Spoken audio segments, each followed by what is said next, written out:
Hello, my friend.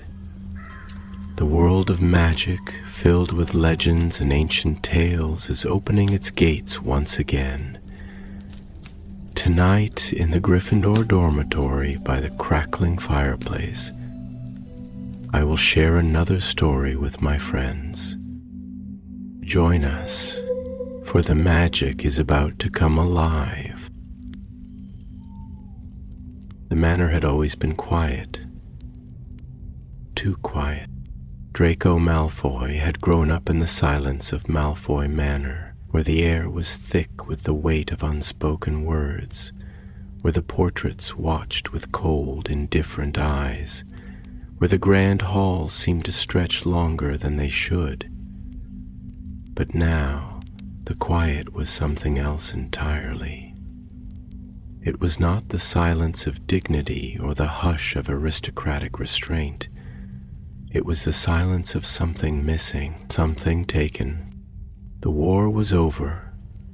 The Dark Lord had fallen, and in the aftermath, the Malfoys were left standing, but just barely. Their name, once feared and revered, had become something else. A whisper, an afterthought, a stain. The world no longer looked at them with admiration or envy, but with suspicion, with judgment. Draco had learned to live with it. He had learned to ignore the stares, the murmurs, the way people shifted when he entered a room. But the manor was different. It remembered. It did not forget. The halls had become colder, the shadows seemed darker. He had convinced himself that it was just his imagination, that the weight in the air was nothing more than his own guilt pressing against his ribs, that the whispers he thought he heard were just the wind slipping through the old walls, that the glances he caught in the mirrors, figures just out of sight, were merely tricks of the light. But then the dreams began. At first they were nothing more than fragments, flashes of something old, something vast, the scent of damp stone, the sound of rustling pages, the feeling of being watched. He would wake up, breathless, his pulse hammering, his fingers clutching the silk of his sheets. He would tell himself it was nothing, but then the dreams began to change. He was no longer just a spectator. He was there, walking through corridors he did not recognize, yet somehow knew, touching walls that were warm beneath his fingertips, as if the very bones of the house were alive. The whispers in the dark were no longer words he could not make out. They were speaking to him, calling his name. One night, the dream was different. He was standing in the library of Malfoy Manor, a room he had not entered in years. The air was thick with dust, motes of it swirling in the candlelight. The bookshelves stretched impossibly high, their spines bound in leather and gold, whispering secrets even as they sat in silence. And then something moved. Not in the dream, in the room. Draco awoke with a start, his breath ragged, his chest tight. The room was dark, the heavy drapes drawn shut, but something was different. The silence was not empty. It was listening. He sat up, his pulse thrumming in his ears. For a long moment he did not move, and then, there, a sound, faint, nearly imperceptible, the soft rustling of paper. It was coming from the library. He knew he should stay in bed, that there was nothing there, that it was nothing more than his mind playing tricks on him. But his feet were already touching the cold floor. The corridor stretched before him, long and dimly lit by the flickering sconces along the walls. His fingers trailed against the dark wood paneling, his breath slow, measured. He could hear the echo of his own footsteps, soft against the marble, and beneath them, just barely, the faint hum of something else. The library doors loomed ahead, their polished surface reflecting the glow of the candlelight. He hesitated for only a moment before pressing his hand against the carved wood. The handle was cold beneath his palm. The door creaked as it opened. The library was still. The air smelled of ink and time, of parchment left untouched for too many years. The books sat in their endless rows, their stories locked away, their knowledge waiting. And yet something was wrong. One book lay open on the grand oak table in the center of the room. Draco frowned. He had not touched a book in this library in... how long? Years. And yet, here it was, laid bare as if it had been waiting. Slowly he approached, his pulse a steady drumbeat beneath his ribs. The book was old, older than the others. Its cover was bound in deep, worn leather, silver filigree curling along its spine in strange, twisting patterns. The pages were yellowed, their edges uneven. There was no title. The words on the page were written in a script he did not recognize. Dark ink, precise, each letter curling in an elegant, almost serpentine dance. And yet, as he stared, the shapes began to shift. No, not shift. Translate. The letters unraveled and reformed, their meaning threading into his mind as if they had always been there, waiting for him to see them. You have found me. The words burned in his vision, though the ink did not move. He swallowed hard, his throat dry, his fingers hovered just above the page. And then, a whisper, not in the room, not in his mind, behind him. Draco turned sharply, his breath catching in his throat. Nothing, just the shelves. The endless rows of books, the dim candlelight casting long shadows. But the air was different now, charged. He turned back to the book, his heartbeat hammering. The words had changed. Now, let me find you. The candles flickered. The shadows deepened. The air turned cold. And Draco Malfoy realized, with a sinking dread, that he was no longer alone. For a moment he could hear nothing but the sound of his own breath, slow and shallow, threading through the thick hush of the library. The air, which had always carried the scent of aged parchment and candle wax, now held something else, something cold, metallic, like the lingering scent of a storm that had not yet arrived. The book before him did not move, yet it felt as though it had exhaled, as though it had sighed in relief at being found after so long. Draco remained frozen, his hand hovering just above the brittle parchment, his fingers tense, uncertain whether they should recoil or press forward. The words before him had changed.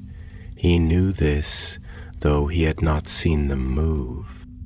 Now, let me find you. It was absurd, It was impossible, and yet there it was.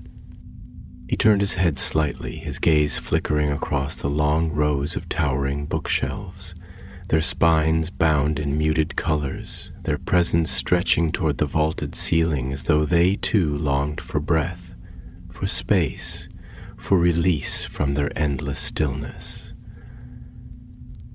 The candle flames trembled in their sconces, their glow casting long shadows that swayed as if something unseen had passed between them, something watching. He swallowed, his throat dry, and then, because to do nothing was worse than to do something, he spoke, his voice quieter than he intended, but steady nonetheless. "Who's there?" His own words felt foreign in the room, as if they did not belong here, as if speech itself was an intrusion in a place where silence had ruled for far too long.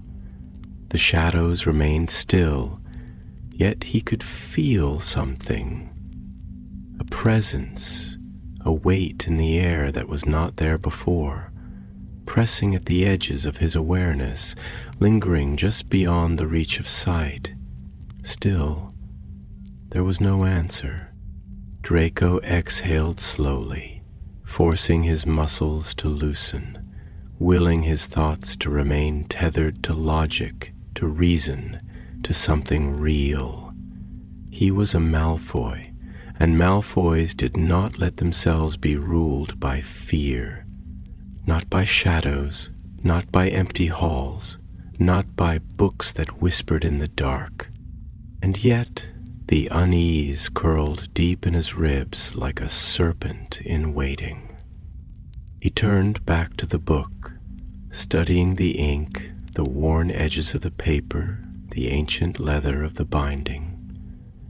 It was old, older than any of the volumes surrounding it. The Malfoy family had collected books for generations, tomes of power, of alchemy, of blood magic and politics, of curses and histories long buried. But this one, he could not recall seeing this one before. His fingers brushed the edge of the page, and the instant he made contact, the whisper came again, not from the book, not from the room, from inside his own mind. Draco Malfoy. His breath caught. The voice was neither male nor female, neither young nor old. It was something deeper, something woven into the air itself, threading through his thoughts with the weight of something ancient. Not a whisper, but a presence.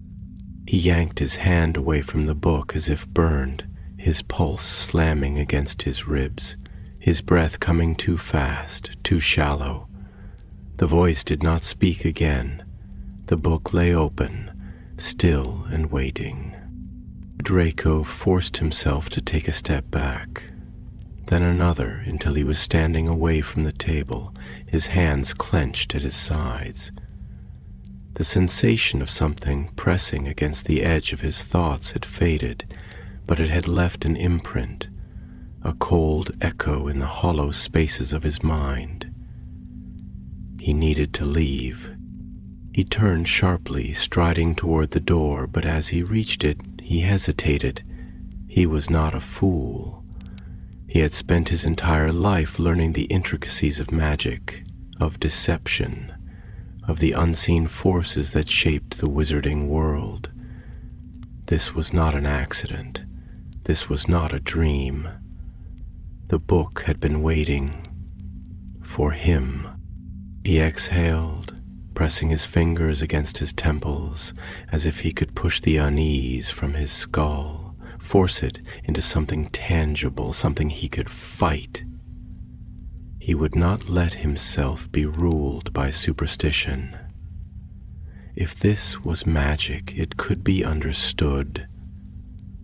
If it could be understood, it could be controlled. and if it could be controlled, it could not control him.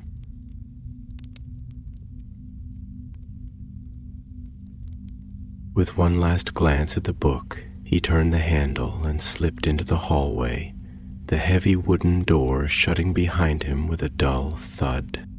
The corridor was long and empty, its chandeliers casting faint pools of golden light against the marble floor. The walls stretched high, adorned with portraits whose painted eyes followed his movement, their expressions unreadable. Draco had walked these halls 1,000 times, yet tonight they felt different, as if the walls themselves had moved just slightly, just enough that something unseen had slipped between them. He exhaled, rolling his shoulders, willing himself to shed the weight of the moment. He was being ridiculous. He was tired, restless, that was all.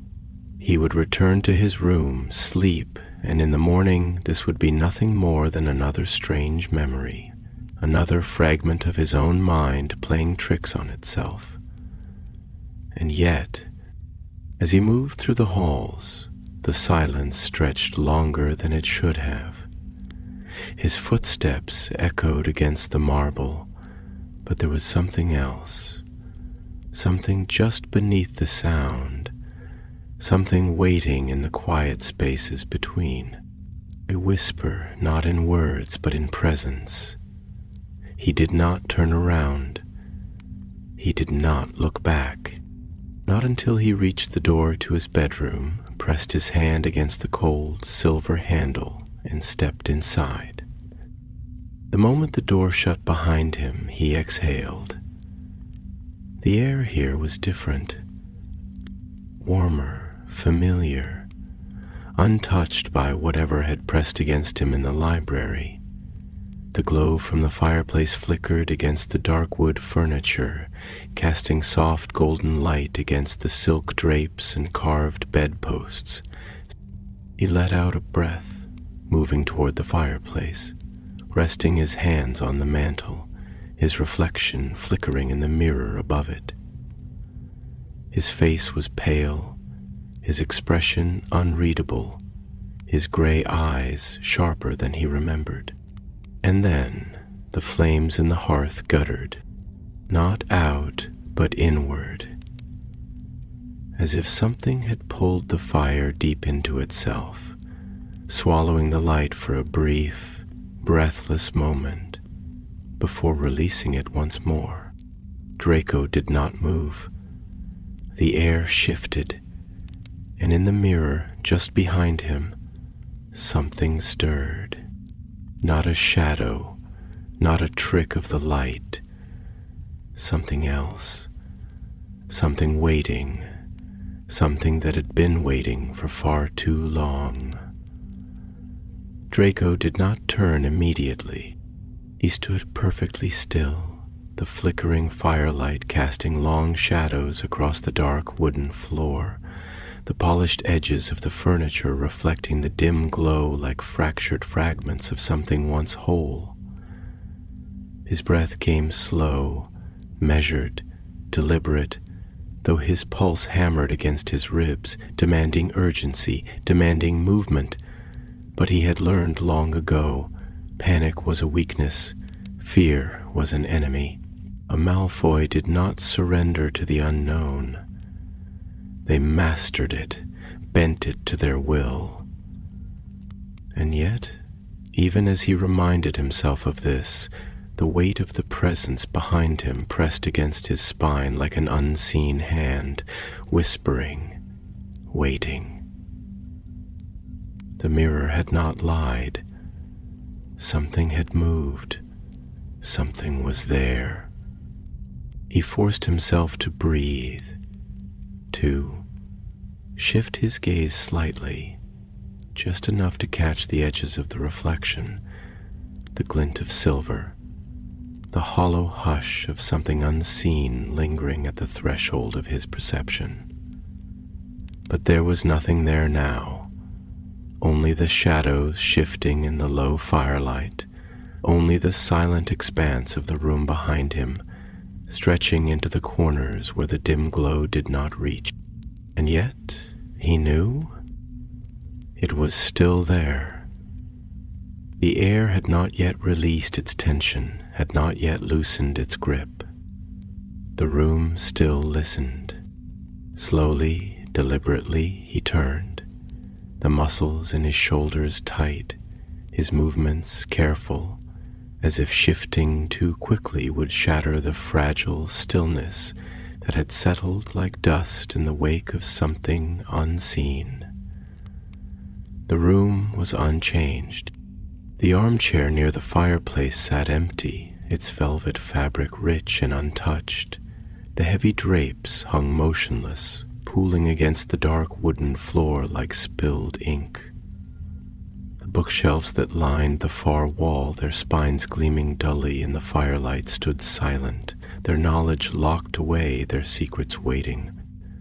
And yet, despite the stillness, despite the absence of anything tangible, the sense of something lingering did not fade. His eyes flicked back to the mirror.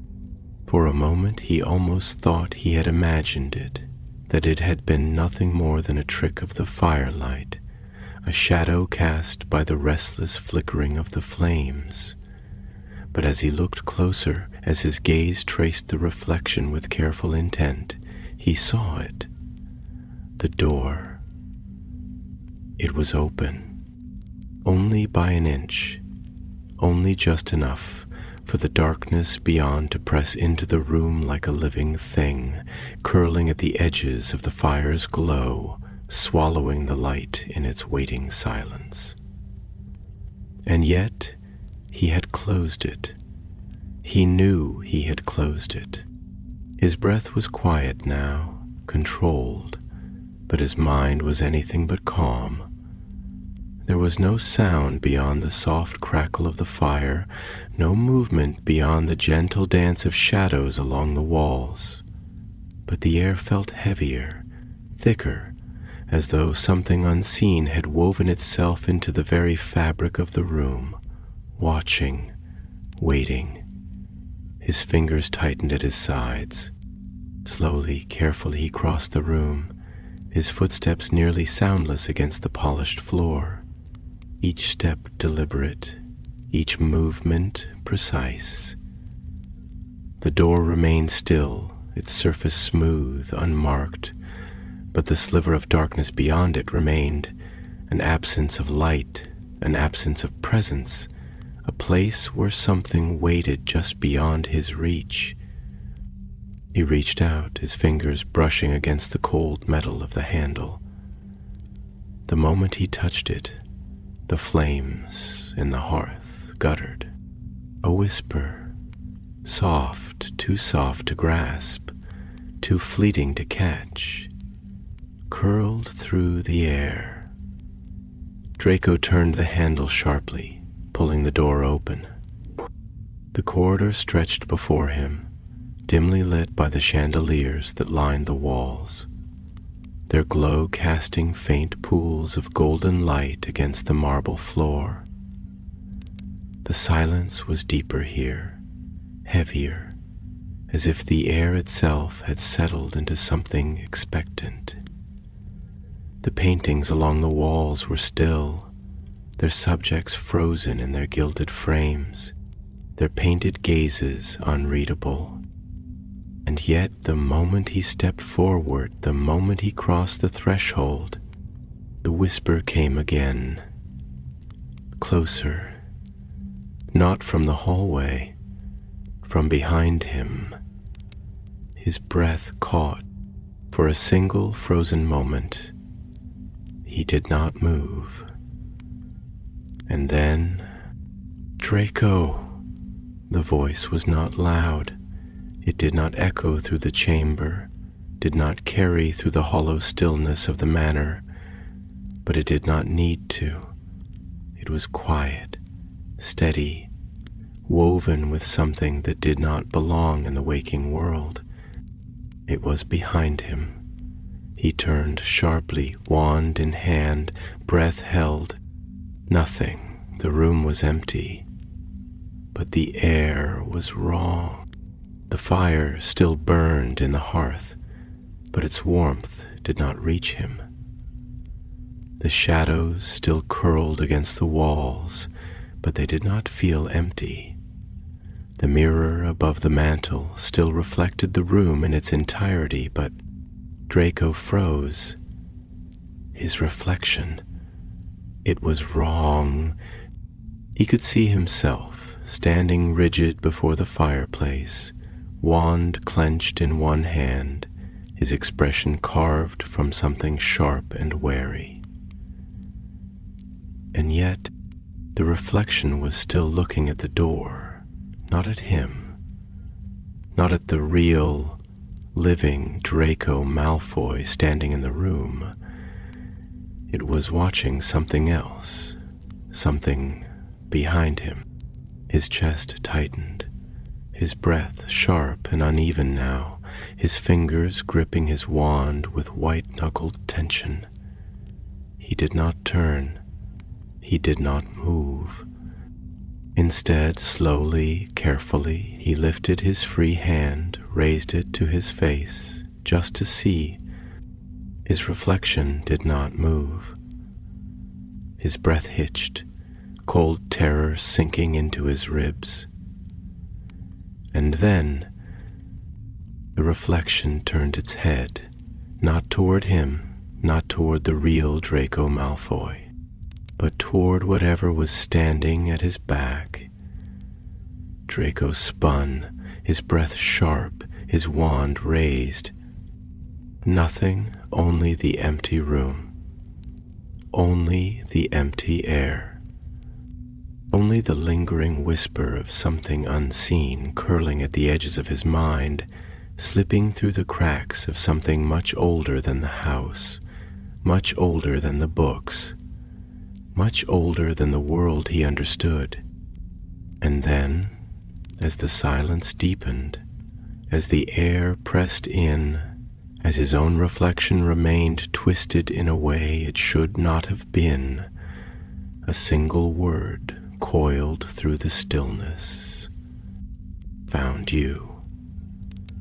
For a long moment, Draco could hear nothing but the blood rushing in his ears, an urgent rhythmic pounding, as if his own body was trying to drown out what had just been spoken, what had just been. The silence that followed felt almost deliberate, as though the very walls of the manor had inhaled sharply, waiting, expectant, holding their breath alongside him. His own breath came slow and measured, but not by choice. His lungs refused to expand too quickly, refused to break the fragile stillness that hung between him and whatever had just whispered those words into the marrow of his bones.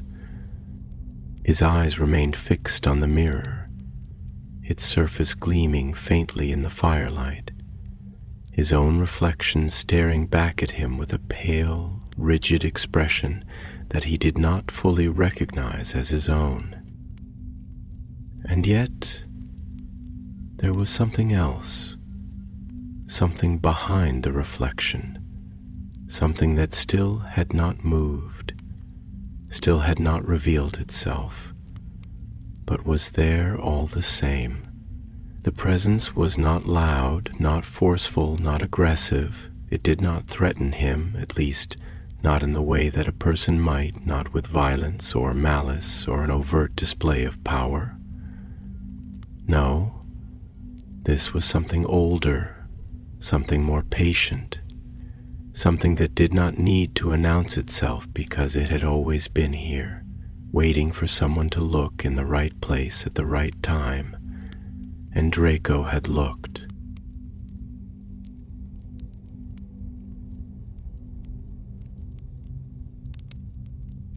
A chill ran through him.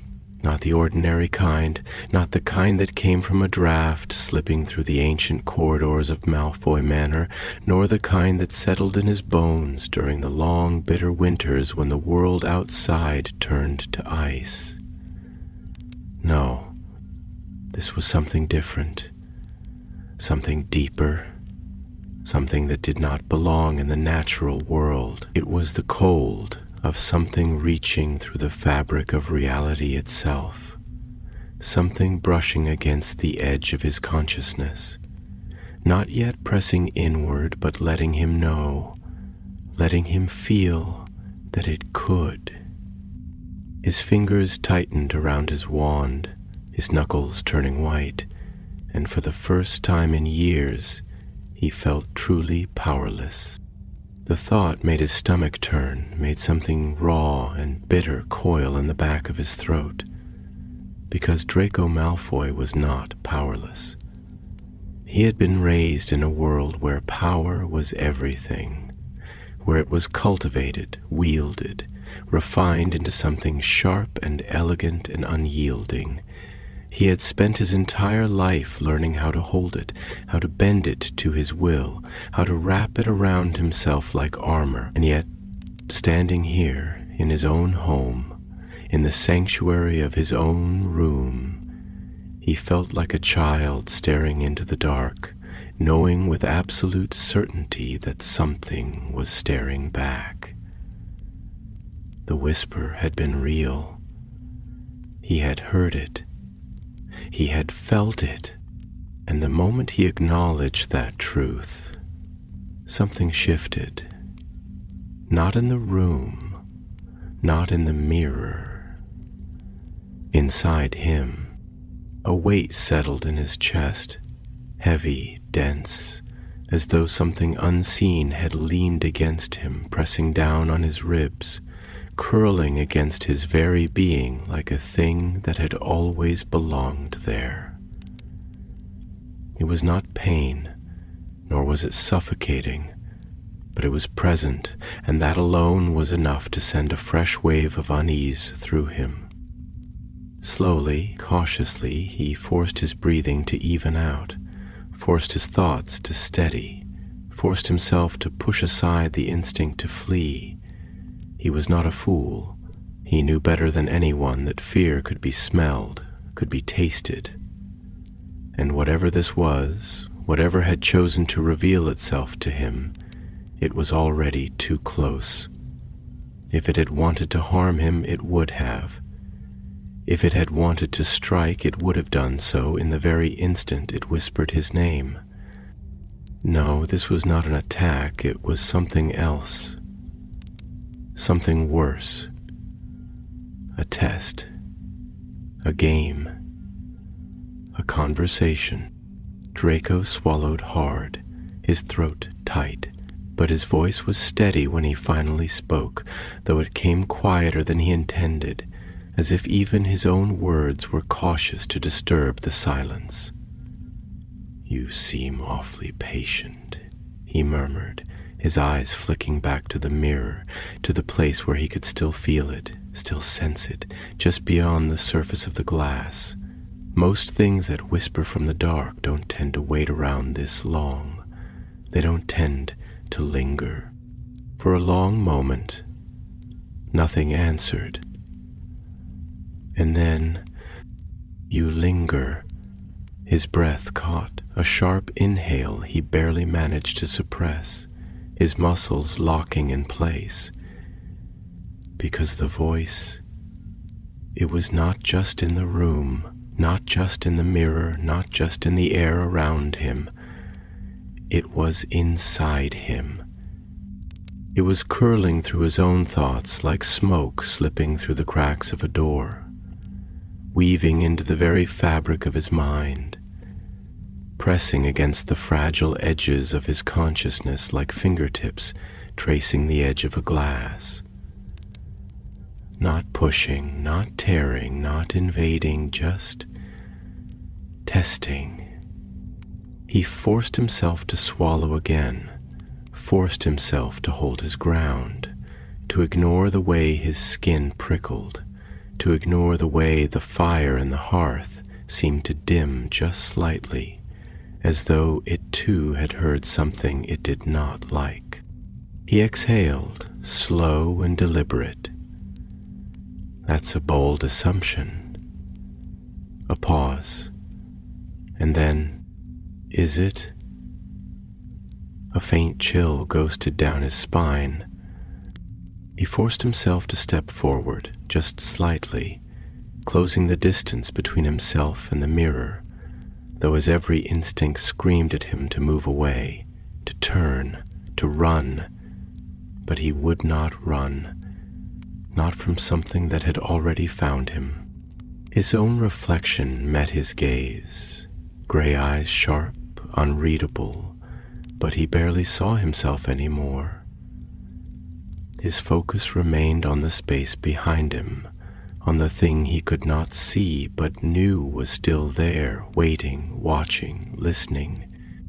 Draco exhaled again, tilting his head slightly, his voice quieter now, more careful, more measured. "What do you want?" The answer did not come immediately. For the first time, the air felt thoughtful, as if whatever was inside this house, whatever had chosen to speak, was considering its answer, weighing it, shaping it into something that he would understand. And then, finally, after a long stretch of silence that pressed against his ribs like unseen hands, "I want what you want." Something in his stomach tightened. The words did not feel like a lie. They felt like a truth he did not yet understand. And that terrified him more than anything else ever had. The silence that followed was not empty. It was not passive, not simply an absence of sound. It was thick, heavy, pressing against the very air, like the weight of unseen eyes, like the slow coil of something vast and patient wrapping itself around the bones of the house. Draco felt it settle into the walls, seep into the wood, bleed into the floorboards beneath his feet. The fire in the hearth had dwindled, its glow no longer reaching the farthest corners of the room, its light flickering in and out of existence as though struggling to remain. The shadows had grown longer, darker, stretching beyond their rightful places, creeping where they did not belong. And yet the room had not changed, not truly. The furniture remained as it was, untouched, unmoved. The drapes still hung heavy against the tall, arched windows, their fabric barely shifting despite the quiet draft that always seemed to slip through the house. The great mirror above the mantel still reflected his own image, his own pale face, his own sharp gray eyes watching. And yet there was something else now, something just beneath the surface, something that had spoken, something that had answered. "I want what you want." The words curled through his mind like smoke, thin and insidious, weaving themselves between his thoughts, latching onto the spaces where doubt had already taken root. It was not a simple statement. It was not a lie, but it was not the truth either. Not entirely. The voice, it was not distant, not external, not something he could place within the room, within the walls, within the air. It had come from nowhere and everywhere, from the silence itself, from the space between his own thoughts. It had curled against the edges of his mind, brushing against him with something that felt both familiar and foreign all at once. It had spoken through him rather than to him. Draco exhaled, slow, controlled, though the weight in his chest had not eased. His fingers flexed against the handle of his wand, but he did not raise it, did not attempt to cast any sort of spell, did not yet summon any form of defense. There was nothing to fight, not yet. There was nothing to strike at, nothing to banish, nothing to force away, because it was still here, because it had always been here. His voice, when it finally came, was steady, but there was a tension beneath it, something cold and precise, something carefully measured. "That's a convenient thing to say," he murmured, his gaze fixed on the mirror, on the shadowed space beyond his own reflection, on the presence that had not yet revealed itself. "It's easy, isn't it, to speak in riddles, to pretend at understanding, to twist words into something that suits you, but you don't know what I want." A pause. The fire crackled weakly, its embers glowing faintly, struggling against the growing dimness that had settled into the room. The shadows did not retreat. And then, "Don't I?" The words did not simply sound. They unfolded, slow and deliberate, curling into the space between them, filling the silence, threading through the air like silk unraveling from a spool. Draco inhaled sharply, his pulse threading a slow, cold path beneath his skin. It was not the answer itself that unsettled him. It was the certainty behind it. The way the words did not carry hesitation, the way they did not seek permission to be true. They were true. And he hated that. He hated that something unseen, something uninvited, something woven into the fabric of this house, of this night, of this very moment. He hated that it understood. That it had looked at him, truly looked, in a way that no one else had. Not his mother, who watched him with quiet worry, but who never truly spoke of the things that lingered between them. Not his father, whose silence was heavier now than it had ever been, whose presence was still a shadow over this house even in his absence. Not his former classmates, who glanced at him with suspicion or contempt, or worse, with pity. No, whatever this was, whatever it had become, it had seen him. And Draco did not know if he could bear that. His grip on his wand tightened, his jaw setting, the edges of his mind bristling against the intrusion, against the weight of being known in such a way. "You seem to think you understand a great deal," he said, quieter now, his words carefully chosen, deliberately slow. "You seem to think that because you see something, you know it. But there's a difference between seeing and understanding, isn't there? A difference between recognizing something and truly knowing what it means."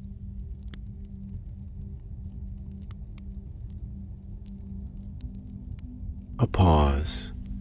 The air remained thick, expectant. And then, "You tell me, Draco." The sound of his own name in that voice sent something sharp and cold through his chest, something that curled tight beneath his ribs, something that pressed against the raw edges of his own thoughts. The way it spoke was not mocking, not cruel, not forceful. It did not wield his name like a weapon, did not press it into his skin like a knife. No, it offered it. It let it settle between them like something fragile, like something waiting to be acknowledged, like something waiting to be claimed. His fingers twitched against his wand. He could walk away, he should walk away, he could turn from the mirror, step away from the firelight, leave this room, this presence, this thing behind. He could push it into the dark corners of his mind, let it fade, let it slip between the cracks of memory until it became nothing more than a strange dream, a trick of the firelight, an illusion of his own making. But he didn't, because he had already been found, because it had always been here, because you linger. The words from earlier came back to him, curling through his mind like smoke, like something already etched into the marrow of his bones. And perhaps there was something true in that. Perhaps he had lingered in this house, in this name, in this past that refused to loosen its grip. Perhaps he had let himself become part of the silence, had let himself sink into the space where time had slowed, where history had pressed itself into the very walls of this house. Perhaps.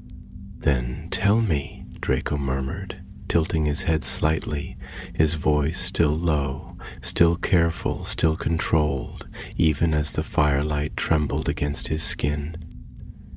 If you already know, then tell me. What is it that I want? And the silence that followed was not empty. It was listening. It was thinking.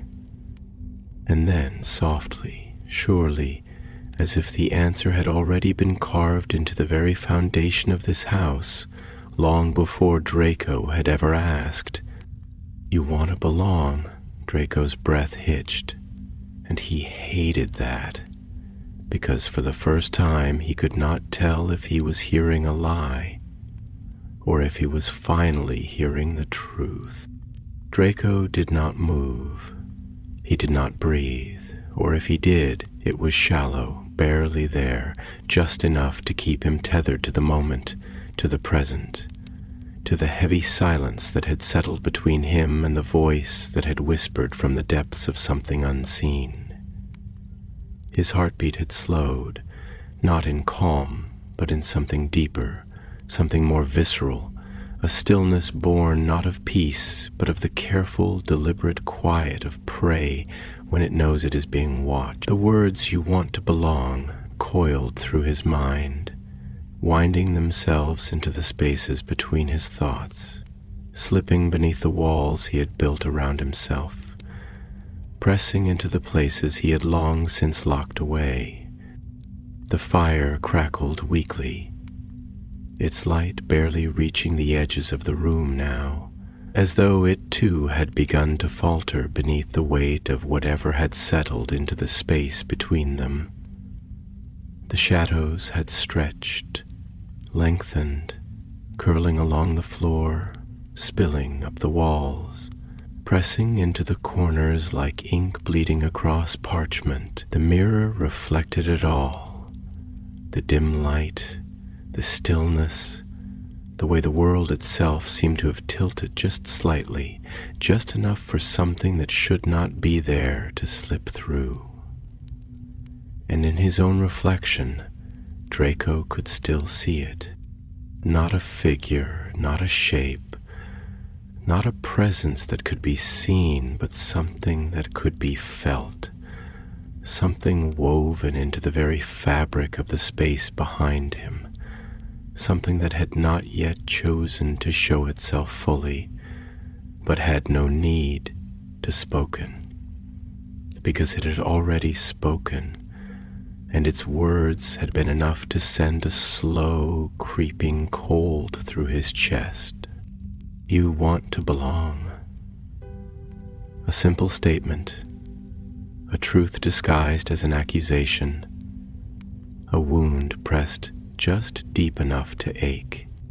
Draco's grip tightened on his wand, though he made no move to raise it, no move to cast anything, not a spell, not a defense, not even a feeble attempt at banishing whatever this was. He did not know why. Perhaps because there was no attack to counter, no battle to be won, no enemy to strike down. Perhaps because magic felt useless in the face of something that had no form. Or perhaps, and this was the thought he hated most, the thought that he buried deep even as it curled through his ribs, pressing against his lungs like something stolen. Perhaps because some part of him did not want to banish it. Perhaps because some part of him wanted to listen. His voice, when it finally came, was quieter than before, but it was not weak. It was slow, measured, careful, as though he were picking his way across thin ice, knowing that beneath it was something vast, something waiting, something that had been watching for far longer than he had ever realized. You speak as if you know me, he murmured, the words slipping through the hush of the room like the edge of a blade pressed just barely against skin, as if you understand something that I don't. But tell me this, if you already know the answer, why ask the question? Why make me say it? The air did not stir. The voice did not answer immediately. The fire flickered, and in the mirror something shifted.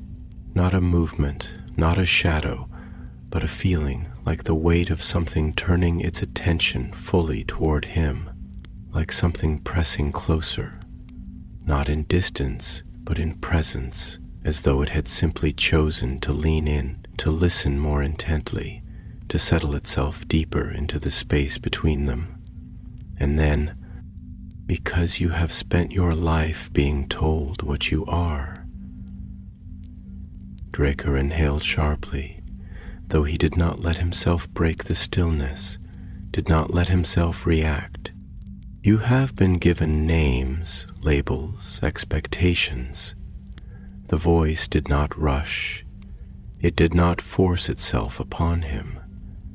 It simply was, folding itself into the air, into the dimness of the room, into the waiting hush of the manor itself, as if it had always been here, as if it had always known him, a Malfoy, a son, a servant of something greater, a disappointment, a survivor. His throat tightened, his jaw clenching, a sharp breath barely slipping through his teeth. You have been shaped by hands that were not your own, carved into something that you did not choose to be, and yet, beneath it all, beneath the names, beneath the expectations, beneath the weight of everything they have given you, who are you, Draco? The way it spoke, his name sent something cold through him, something deeper than fear, something older, something that had been buried long before this moment, but had never truly been gone. You have spent your life being told what you must be. A pause, a breath, a weight that settled into the marrow of the house. But you have never answered the question of what you want to be. Draco closed his eyes. Just for a moment, just long enough to feel the ache of those words settle into his chest, just long enough to feel the weight of them press against the places he did not allow himself to look at. It was not a lie, and he hated that. He had spent his life moving through a world that had already decided his place. He had been born into a role that had never been his to question. He had been shaped before he had ever been given the chance to decide what shape he wanted to take. He had been told that power was his birthright, that his name was his shield, that his blood was his weapon, that his purpose was already written. And yet,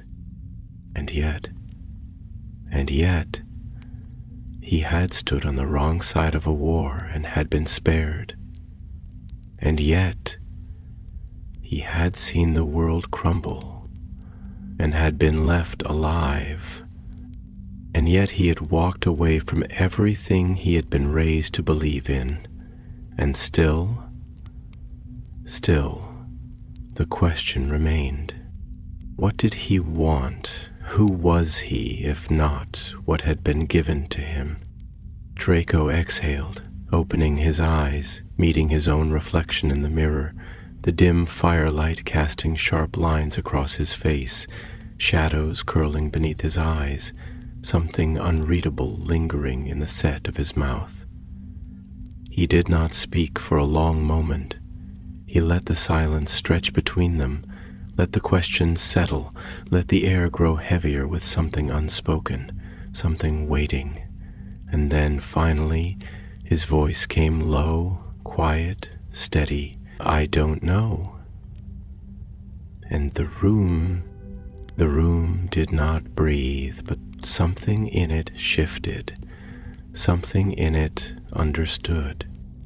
Then we begin there, and in the mirror, in the dim, flickering glow of the fire, something else appeared. Not a shadow, not a figure, not a ghost, but a second reflection. Draco Malfoy, looking back at him and smiling. For a moment, Draco could not move.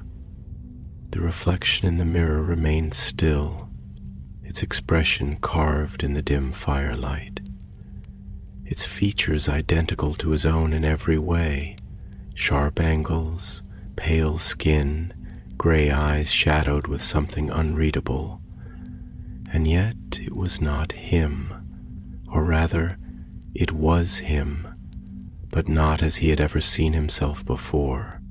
There was something wrong in the way it watched him, something unsettling in the slight tilt of its head, in the careful way it seemed to measure the space between them, as if they were two separate beings staring at one another across the surface of a frozen lake, aware that the ice between them was thin, that the distance was fragile, that one wrong step would shatter everything. The room remained the same, but it felt different now, as though the very walls had shifted imperceptibly, leaning inward, listening more closely, pressing against the edges of this moment as though they too were waiting to see what would happen next. The fire in the hearth had dwindled even further, its light casting flickering, unsteady shapes along the floor, the dark wooden panels gleaming faintly beneath the wavering glow. The curtains hung still against the tall windows, unmoving despite the faint breath of cold air that seemed to have crept into the room, winding its way beneath his skin, slipping into the spaces between his ribs, settling there like something alive.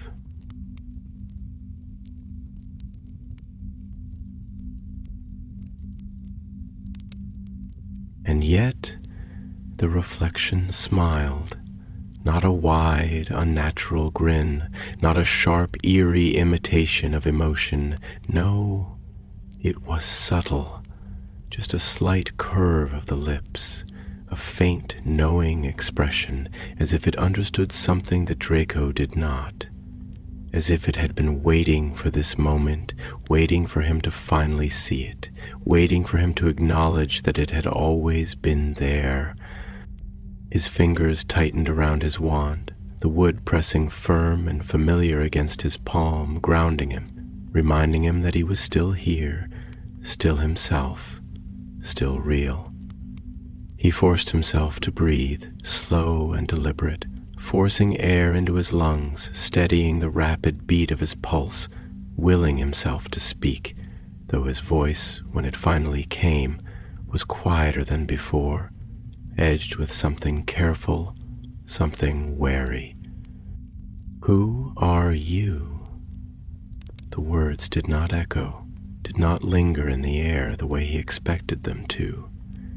Instead, they were swallowed by the hush of the room, absorbed into the waiting silence, devoured by the weight of something unseen. And then the reflection laughed. It was soft, almost thoughtful, not cruel, not mocking, but filled with something far more dangerous. Understand. Isn't that the question? Draco's jaw tightened, his pulse thrumming in his ears, but he did not look away, did not step back, did not allow himself to be the first to move. There was a challenge in that smile, in the way it held his gaze, in the way it waited, as if expecting him to flinch, to deny, to run. He did none of those things. "You look like me," he said. his voice measured, his words precise, dissecting the moment as though it were something he could control, something he could grasp in his hands and bend to his will. But you're not. You're something else. The reflection's head tilted slightly, considering, as if Draco had said something almost correct, as if he had come close to an answer but had not yet reached it. And what are you, Draco Malfoy?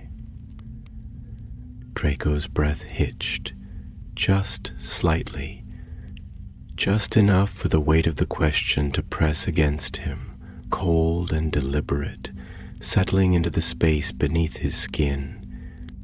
Because that was the real question, wasn't it? Not what this was, but what he was.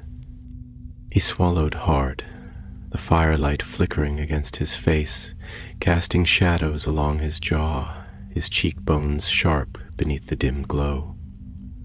He could feel it now. The way the room had folded around this moment, the way it had become something else, something outside of time, something suspended between what was real and the worst part, the part that sent a slow creeping chill down his spine, was that the voice was not wrong. He had spent his entire life being defined by others. A Malfoy, a Slytherin, a Death Eater, a coward, a survivor. But beneath all of that, beneath the layers of expectation and legacy and fear and regret, what was left? His grip on his wand tightened, but not in preparation for attack. No, it was something else, something quieter, something more desperate, as if the feel of it in his palm was the only thing keeping him tethered to himself, to reality, to the knowledge that he was still here, still real, still whole. And yet the reflection did not waver.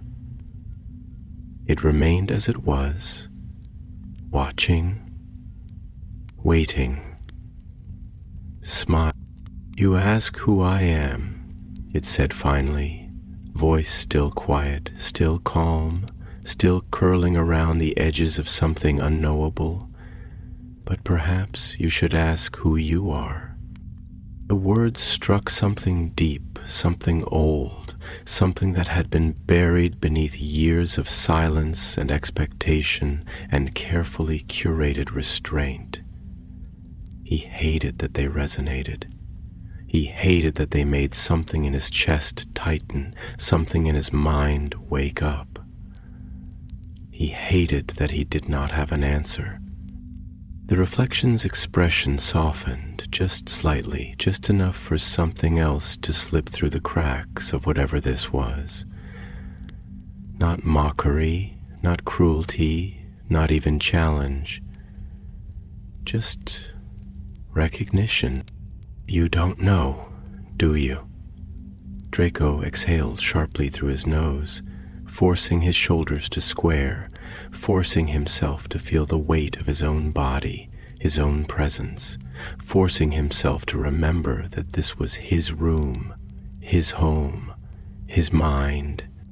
And yet, even as he told himself that, even as he stood there, face to face with something he did not understand, something that had his voice, his face, his name, he could not shake the feeling that he was speaking to something far older than himself, something that had always been here, something that had been waiting.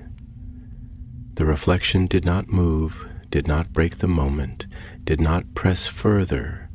It simply smiled that same quiet, knowing smile and whispered almost fondly, "I think you're ready to remember." And then the mirror shattered. The sound was deafening, a crack splitting through the hush of the room like a bolt of lightning, like the breaking of something that had been waiting far too long to be undone. The glass fractured outward in a web of jagged silver lines, the image distorting, twisting, splintering, and in the shards Draco saw something. Not his own face, not the room, but something else. Something buried, something reaching for him, something that had been waiting for him to wake up. The sound of breaking glass lingered in the air, not fading as it should have, but stretching, warping, folding over itself like an echo caught in an endless corridor, reverberating through the walls, through the floor, through the very bones of Malfoy Manor. It was not merely a mirror that had shattered. It was something deeper, something woven into the foundation of this house, something that had waited, patient and unseen, for this precise moment to be unleashed. The pieces of glass, sharp and glinting, remained suspended for a fraction of a second, frozen in time, catching the dim firelight in jagged reflections that splintered the room into fragments of something half remembered, half forgotten. And then, all at once, they fell. The shards struck the marble floor with a sound that was not just a sound, but a sensation, a ripple of something unseen passing through the room, through him, through the very air, as though the breaking of the mirror had torn open something far older than its glass. Draco staggered back, his breath sharp, his mind trying to process what his eyes were showing him. But the pieces did not simply lie there in ruin. The shards trembled, vibrating against the cold stone like living things, their edges humming with something Draco could feel. Not with his skin, not with his ears, but with some deeper sense, something primal, something woven into the marrow of his bones.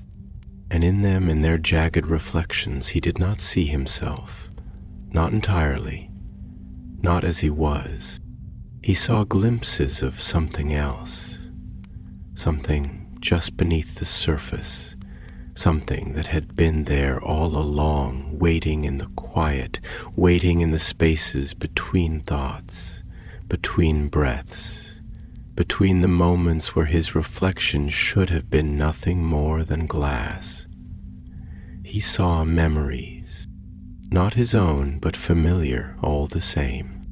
The long, empty halls of Malfoy Manor, stretching endlessly, their walls lined with portraits that did not move, did not speak, did not blink, as though their inhabitants had been emptied long ago, as though something had reached into the canvas and pulled them away. A door, one he did not recognize, one he had never seen, but one that, in the fragments of broken glass, felt like something he should have known, something he should have remembered, something that should not have been locked. A figure, not a person, not quite, but a shape, something cloaked in shadow, something just at the edges of his vision, something that had stood behind him more times than he had ever known, watching, waiting, silent and patient and utterly still. And then the book from the library, the one that had been waiting for him, the one that had whispered before he had even touched it, the one that had called him back here, led him through the corridors, led him here, to this moment, to this breaking, to this understanding. The realization struck him harder than the sound of the mirror shattering. It had never been about the reflection. It had never been about the whispering voice. It had never been about the presence that had followed him through the house, lurking just out of sight, waiting in the dark corners where the candlelight did not reach. It had been about him all along, about what had been taken, about what had been hidden, and about what was trying now, finally, to be remembered. His breath was unsteady now, his hands clenched at his sides, his wand still held in a grip that had gone tight enough to turn his knuckles white. He wanted to move, to step back, to put space between himself and the shards of glass that still pulsed with the remnants of something ancient, but he couldn't, because there was no space left to run, because the moment he had seen those memories, those fragments, something had shifted, something had woken up, and then the room breathed, not with air, not with wind, not with any movement he could see, but with something deeper, something invisible, something that pressed against the very fabric of reality itself. The floor beneath his feet sighed as though it had been holding itself still for far too long. The walls, lined with their silent portraits, seemed to lean inward, as though the house itself had turned its gaze upon him. The very light in the room seemed to warp, bending at the edges, flickering in a way that was not natural, not real, not right. And then, in the dimness, in the place where the mirror had once stood, something moved. Not in the glass, not in the reflections, but in the space behind them. Something stepped forward, and for the first time Draco saw it. Not a shadow, not a trick of the mind, not a whisper in the dark, but himself, a reflection that had stepped free. A second Draco Malfoy standing where the mirror had once been, his form solid, real, no longer confined to the surface of the glass, no longer bound to the quiet rules of reflection. He was identical in every way, his same pale skin, his same sharp features, his same gray eyes that had always been unreadable, unreachable, locked behind walls even he did not know how to break. But there was something different, something in the way he stood, in the way he held himself, in the way he looked at him. Draco Malfoy had spent his life learning how to keep his expression carefully blank, how to hide behind sharp words and colder silences, how to ensure that no one could ever truly see him. But this reflection, this thing, was not hiding. It was watching him with an expression he did not recognize. It was watching him like it had been waiting for him to look back. And then it smiled, not cruel, not mocking, just knowing, as if it had always been waiting, as if it had always known that one day Draco Malfoy would stand in this room, at this moment, in this house that had been holding its breath for far too long, and he would finally understand. "Do you see now?" it whispered. Draco's breath came sharp, uneven, his pulse a drumbeat against his ribs, and for the first time since this had begun, he realized he did, because this was not an intruder, not something foreign, not something invading, not something from outside himself. This had always been here. This had always been him. A piece he had forgotten, a truth that had been buried, a self that had been locked away in the quiet spaces of his mind, hidden behind names, behind expectations, behind the carefully constructed identity that had never truly belonged to him, and now it was awake, and it would not be locked away again. The reflection took another step forward, its expression calm, its eyes steady, its voice quieter than before, softer, almost gentle. "Are you ready?" And Draco Malfoy, for the first time in his life, did not know if he was. But it did not matter, because there was no turning back now. Draco stood rooted to the spot, every breath he took threading through his lungs with the weight of something unspoken, something long overdue, something waiting to be acknowledged. The air in the room no longer merely felt heavy. It was heavy, pressing down on his skin like an unseen hand, wrapping itself around the walls, the ceiling, the very foundation of the house. The fire in the hearth had diminished to nothing but embers now, their glow flickering weakly, casting barely enough light to hold back the ever-encroaching darkness that had settled into the corners of the room. The broken shards of glass from the mirror still lay scattered across the marble floor, but even they had changed. No longer just mere reflections, they seemed to breathe, pulsing faintly, as if the remnants of the shattered image still carried some fragment of what had been. And in the absence of the mirror, standing where its reflection should have remained, was himself. Or rather, something that had always been him. It was not a ghost, not a spirit, not a malevolent entity that had stepped from the depths of some forgotten realm to haunt him. No, the thing standing before him, watching him with an expression that was eerily calm, eerily patient, was not a stranger. It was not a threat.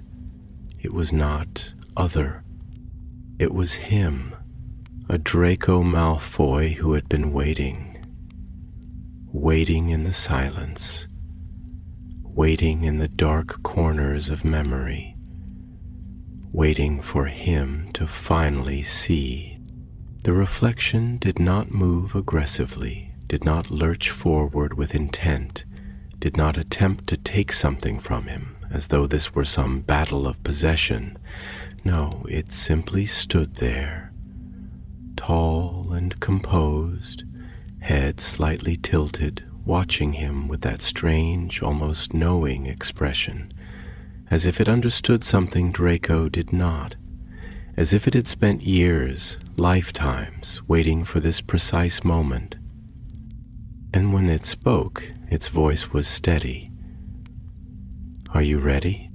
Draco's fingers curled around his wand, the familiar wood pressing against his palm, grounding him, anchoring him in a way that was both necessary and useless. What was there to fight here? What spell could undo something that had never left him, that had only been buried? His pulse was a slow, heavy rhythm in his ears, a distant echo of something ancient, something undeniable, something that had long been kept at bay but could not be ignored anymore. He licked his lips, but his mouth was dry, and for the first time he understood what true hesitation felt like. Not the kind born from fear of the unknown, but the kind that came when one stood at the edge of something inevitable, knowing that the next step would change everything. He took in a slow breath, forcing his voice to remain even, steady, himself. Ready for what? The reflection's smile was not mocking, not cruel. It was simply understanding, for the truth. Draco let the words settle, let them unfurl inside him like the first breath of cold air after being locked in a suffocating room. He did not respond immediately. because he knew that this was not a question meant to be answered lightly. The truth, it was a deceptively simple concept, one he had always thought he understood. Truth had been presented to him throughout his life as a singular, unwavering thing, a matter of lineage, of legacy, of duty. It had been etched into him by his father's expectations, by his mother's quiet grief, by the war that had branded him with guilt and survival in equal measure. But this truth, his truth, had never been defined by any of that. It had been hidden, locked away, buried beneath layers of obligation, of self-denial, of a name that had carried more weight than he had ever truly wanted. And now, in this dimly lit room, in this house that had held its breath for far too long, he could feel it stirring inside him, unfurling like something vast. He exhaled, closing his eyes for the briefest of moments, steadying himself against the shift in the air, against the way the house itself seemed to listen for his response. And then, when he opened them again, he forced himself to meet his own gaze.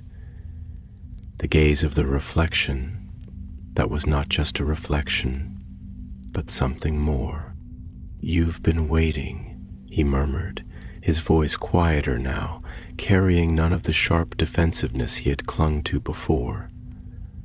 "All this time, watching me, waiting for me to—" He hesitated, swallowing against the knot in his throat. "To remember." The reflection inclined its head slightly, approval flickering in its gray eyes, like something waking up. "Yes."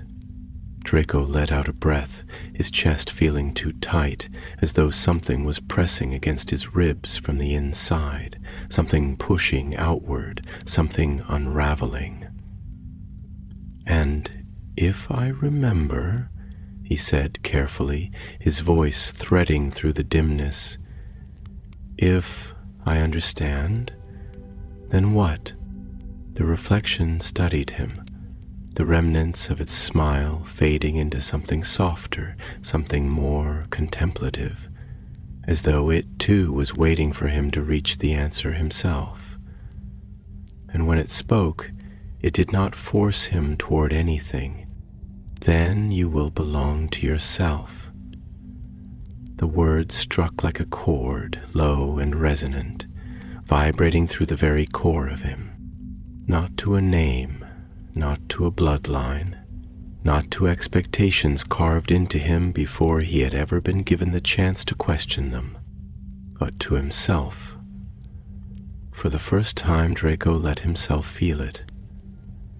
The weight of everything he had carried for so long, the burden of a life that had never truly been his, the chains of a past that had dictated his every step. He felt them for what they were, and he knew, in the deepest part of himself, that he had always had the choice to put them down. His fingers loosened around his wand, not in surrender, not in defeat, but in acceptance. He took a slow step forward, closing the space between himself and the reflection, not an intruder, not a stranger, but himself, waiting to be acknowledged. The air shifted, the house sighed, and the reflection smiled. "You are awake now." Draco exhaled one last time, steady, unafraid. And as he reached out, the room changed. The glass on the floor shimmered, the shards dissolving into dust, the dimness in the room retreating, the house exhaling as though it had been holding on to something for far too long. The presence that had loomed in the air softened, no longer pressing, no longer waiting, no longer separate, because it had never been separate. Draco Malfoy was whole. And for the first time, he understood what it meant to belong.